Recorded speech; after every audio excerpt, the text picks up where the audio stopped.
Φτώχεια. Μια σύγχρονη απειλή για ολόκληρη την Ευρώπη που δυναμητίζει τις προσπάθειες ανάπτυξης και την πορεία της ευρωπαϊκής οικονομίας.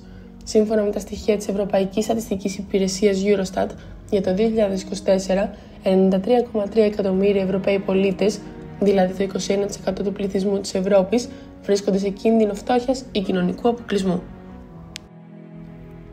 Η Ελλάδα βρίσκεται στην τρίτη θέση με το 26,9% των πολιτών της να αντιμετωπίζουν αυτή την απειλή. Προηγούνται η Ρουμανία με 27,9% και η Βουλγαρία με 30,3%. Η κατάσταση έχει επιδεινωθεί τα τελευταία χρόνια από το υψηλό κόστος στέγασης και ενέργειας, αλλά και την αδυναμία της ελληνικής κυβέρνησης να αντιμετωπίσει τις δυσχέρειες και τις προκλήσεις.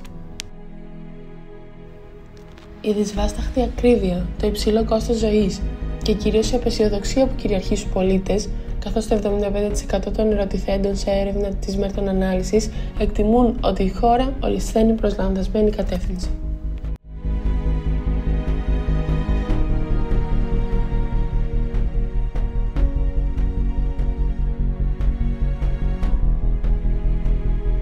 Ο κίνδυνος παιδικής φτώχειας παραμένει επίσης υψηλός σε ολόκληρη την Ευρώπη, με την Ελλάδα να κατέχει εδώ την τέταρτη θέση.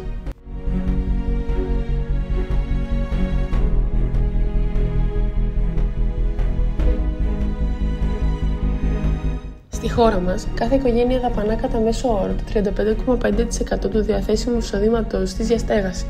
Λίγο λιγότερο από το διπλάσιο του μέσου όρου που δαπανάται μεσοσταθμικά στην Ευρωπαϊκή Ένωση και κυμαίνεται στο 19,2%. Η φτωχοποίηση απειλεί σε μεγάλο βαθμό τους ηλικιωμένους και κυρίως τις γυναίκες.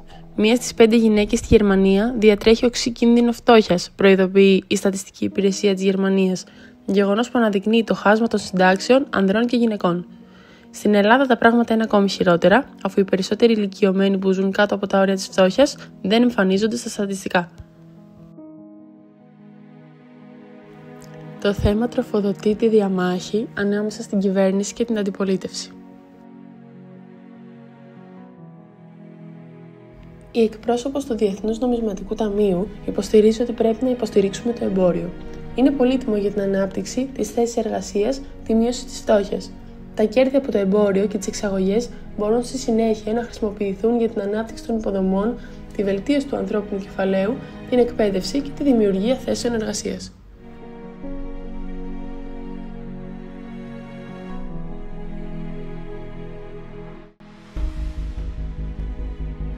Αυτό που χρειάζεται οπωσδήποτε είναι να οργανώσουμε καλύτερες συνέργειες μεταξύ του κρατικού τομέα, του κράτους πρόνοιας που πρέπει να το ενισχύσουμε και να το συντηρήσουμε, και με τη βοήθεια τοπικών οργανώσεων, ΜΚΟ, ενωριών που μπορούν να έχουν μια πολύ καλή εικόνα σε μικρό επίπεδο, σε μικροκοινοτικό επίπεδο.